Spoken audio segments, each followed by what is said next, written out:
자, 여기에 이제 장애인, 휠체어를 탄 사람하고 그냥 멀쩡하게 서 있는 사람이 있어요. 그림이. 이전에는 사실 우리나라가 그래서 장애를 가지고 있는 사람을 이렇게 별도로 부르던 호칭이 1980년대 초입니다. 그 이전에는 장애를 갖고 있는 개별 장애를 불렀어요.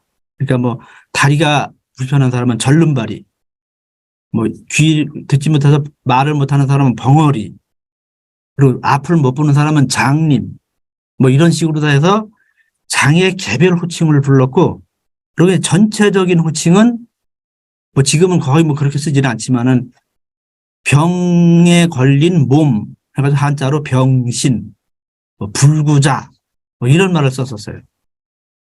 그러다가 1981년도에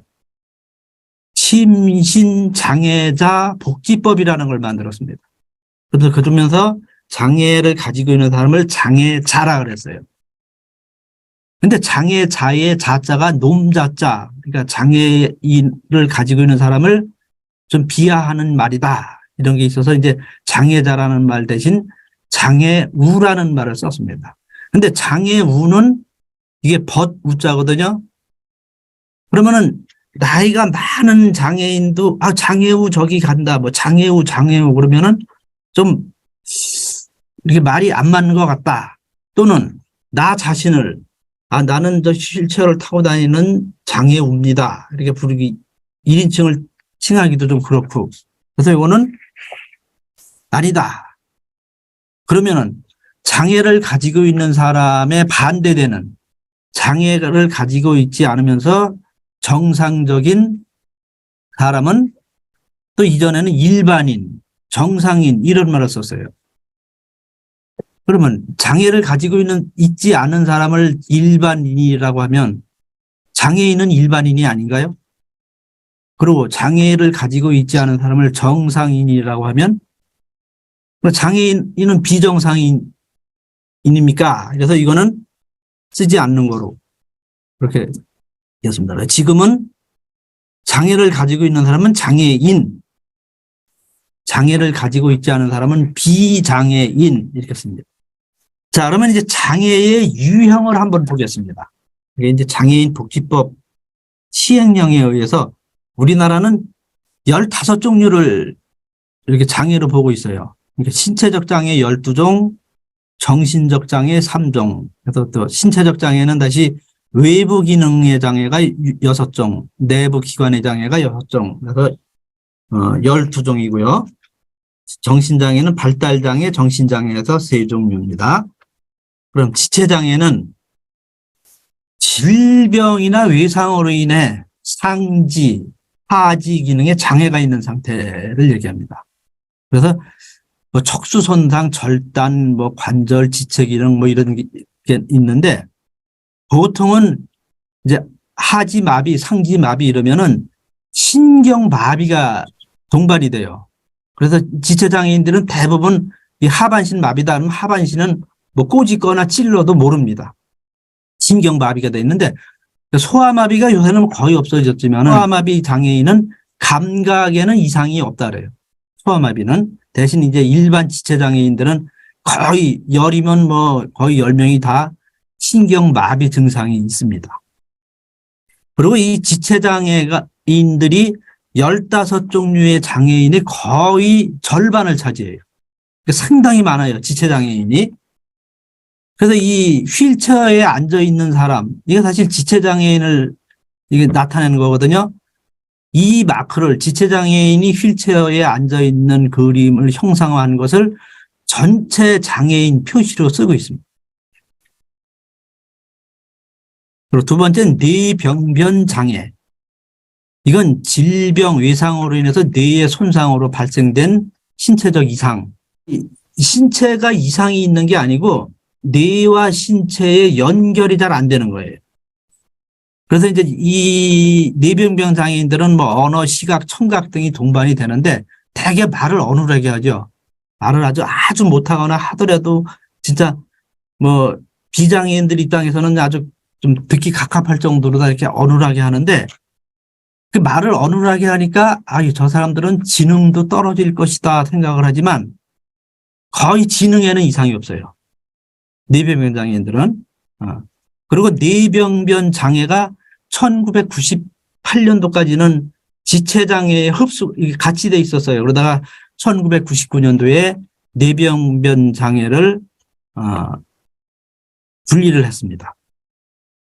그리고 시각장애인은 시각의 기능적 손상으로 시력, 시야, 색각, 안구운동 등의 장애가 있는 여러 가지가 있죠. 보통 우리가 시각장애인 그러면 완전히 100% 이 앞을 못 보는 사람으로 알고 있어요.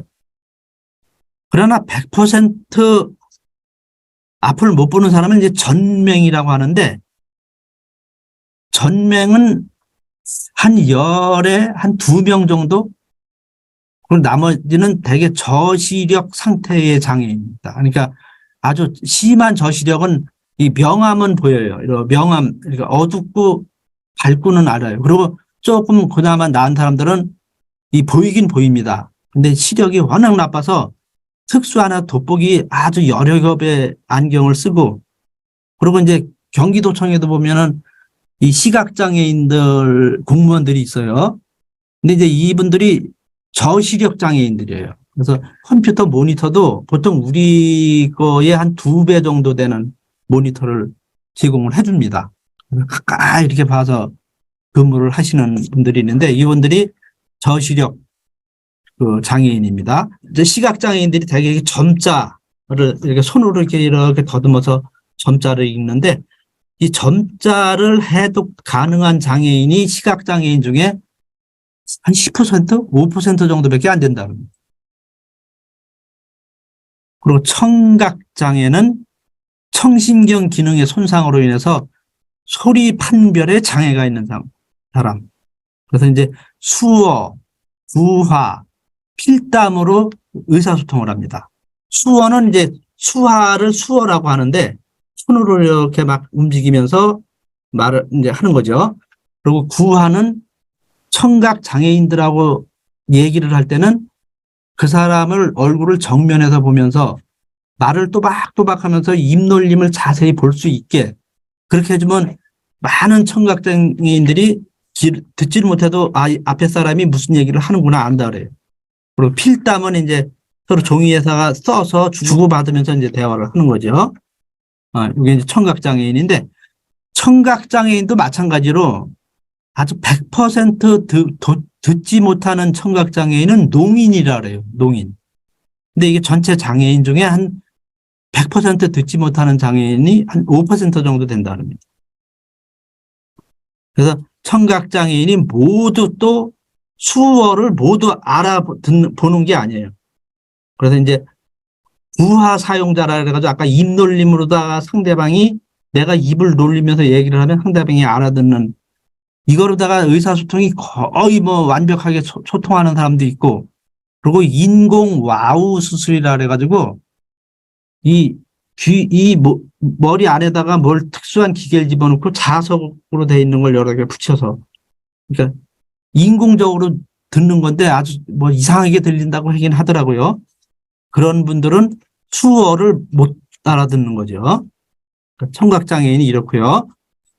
언어장애는 언어의 발달이 느려서 언어관계 음성 기능에 장애가 있는 상태. 그러니까 사회생활하는데 어려움이 좀 있겠죠. 그리고 안면장애는 대부분 뭐 이제 후천적 장애인데 화상 등으로 인해서 이 얼굴이 완전히 함몰되고 뭐 비후라 그래가지고 기관이 과형성돼가지고 크고 두툼해진 상태, 사회생활에 어려움이 있는 상태, 이게 안면장애입니다. 그래서 6종의 장애가 신체장애 중에 외부 기능의 장애. 두 번째 내부 기관의 장애는 신장장애. 이거는 이제 신기능이 저하가 돼서 혈액투석, 복막투석 이런 거 아주 정기적으로 하는 사람. 사실 신장 이식이 그래도 이 완치의 길인데 신장을 구하기가 뭐 하늘의 별 따기라 그럽니다. 신장을 제공해 주는 사람이 없기 때문에. 그리고 심장장애는 심장 기능의 저하 및 장애가 계속돼서 일상생활이 어려운 장애. 그리고 간장애는 만성 중증 간 기능 이상으로 간 기능이 손상이 돼서 이제 그 일상생활 어려움이 있는 상태. 호흡기 장애는 폐나 기관지 등 호흡기관의 기능 부진으로 인해서 장애가 있는 상태. 장루요로 장애는 이 배뇨 기능의 장애로 장루요로라는 것이 인공항문, 인공요도를 얘기합니다. 이분들도 사회생활하는 데는 어려움이 있겠죠. 그리고 뇌전증 장애는 신체 이상은 없어요. 신체 이상이 없는데 발작이나 경련이 주기적으로 일어납니다. 그래서 이제 좀 이러한 장애인들로 사회생활은 어렵겠죠. 직장에서 막 하다가 일을 하다가 갑자기 발작을 하고 이제 이렇게 되니까 뇌전증 장애까지 6종이 이제 해서 신체적 장애고요. 다음에 정신장애 보겠습니다. 정신장애는 발달장애가 지적장애, 자폐성장애. 그러니까 지적장애는 이게 이제 18세 이전에 주로 나타나는데 지능지수가 70 이하. 이 발달장애인의 한 80%, 90%가 지적장애입니다. 나머지가 이제 자폐성 장애인데 자폐성 장애는 타인과의 상호작용 및 의사소통 과정에 어려움이 있는 상태. 이게 대화가 안 되죠. 근데 이 자폐성 장애는 이제 지적 장애는 지능 지수가 70 이하로 낮은데 자폐성 장애는 대부분 지능에는 이상이 없다 그래요. 그래서 자폐성 장애 중에 서번트 증후군이라는 게 있는데 인간 카메라라 그러죠. 인간 카메라. 이 사람이 이제 영국에 있는 그 자폐 장애인인데 일본 동경에 가면 시가지 중심지에 탑이 있어요. 전망대가. 전망대에 올라가서 이렇게 한 바퀴를 쫙 이렇게 유심히 쫙 이렇게 신을 이렇게 봅니다. 보고 그걸 그림을 그려요. 기억력이 카메라예요, 완전히. 그리고 이제 어떤 그 자폐성 장애인은 2050년 3월 3일이 무슨 요일? 1919년 2월 7일이 무슨 요일? 그러면 바로 나와요, 답이. 근데, 어떻게, 그렇게 어떻게 알아? 그러면은 설명을 못 해요. 대신. 그냥, 하여간 뭐 무슨, 그거 계산하는 것도 아니에요. 그냥, 이게 보통 자폐성 장애인데. 그리고 정신장애는 정신적 질환으로 인해가지고 사고와 행동이 다른 사람들이 이해할 수 없는 행동을 하거나 의사결정 능력이 완전 불완전한 상태. 대부분 이 신체적 장애나 정신적 장애가 사실 사회생활을 하는 데는 만만치 않은 그런 장애를 가지고 있습니다. 이렇게 해서 15종류가 우리나라의 장애다. 우리나라의 이제 장애 출현율이라는 게 있어요. 출현율. 그러니까 우리나라 국민 중에 장애인이 몇 %냐. 만약에 대한민국이 지금 5천만의 대한민국 국민을 100명으로 보면 그중에 장애인이 몇 명이냐, 몇 %냐. 지체장애가 우선 지체장애가 상지, 하지, 마비 있는 사람들. 지금 약간 그 이전 2021년 직전 장애인보다 지체장애가 조금 줄었어요. 비율상. 그래서 45.1%. 그래서 지체하고 청각, 시각, 뇌병변 장애 4가지. 이 4가지가 80%를 차지합니다. 그리고 우리나라 그 장애인 출현율은 되게 이제 5% 범위에서 오르락 내리락 하는데 조금씩 늘어나긴 했어요. 4.9, 5.0, 5.1 해서 현재는 출현율이 5.1%입니다. 그러면 우리나라가 이 장애인이 많은 거냐, 적은 거냐, 그걸 알 수가 없겠죠. 그러면 외국의 상황을 한번 보면은 지금 거의 30개국이 쭉 나와 있는데 이게 올라갈수록 장애 출연율이 높은 나라예요. 근데 이제 미국 같은 데는 알코올 중독자, 암, 에이즈 환자도 다 장애인으로 포함을 시킵니다. 그리고 호주는 질병 치료로 활동상 제약이 있는 그러니까 환자들이죠. 환자들도 장애인. 일본은 노년 치매, 뭐 미국하고 비슷한데 알코올 의존증, 뭐 우울증 저도 장애인으로 포함을 하고요. 영국은 기본적으로 보기, 걷기, 듣기, 의사소통 등 기본적인 활동이 어려운 사람은 포괄적으로 장애인으로 취급을 합니다.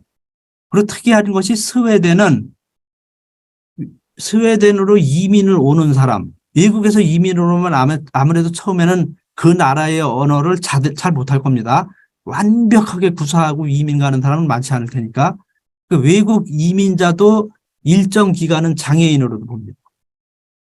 그래서 사실 우리나라가 상당히 낮은 거예요. 우리나라는 이제 5%밖에 안 되고, 물론 이것이 국가별 통계 내용이 대상 범위나 뭐 발표 주기 뭐 이런 것이 다 일률적으로 같을 수는 없어요. 그렇다면 단순히 비교하는 거에는 주의를 요하지만은 이렇게 보면은 우리나라가 상당히 적다. 자,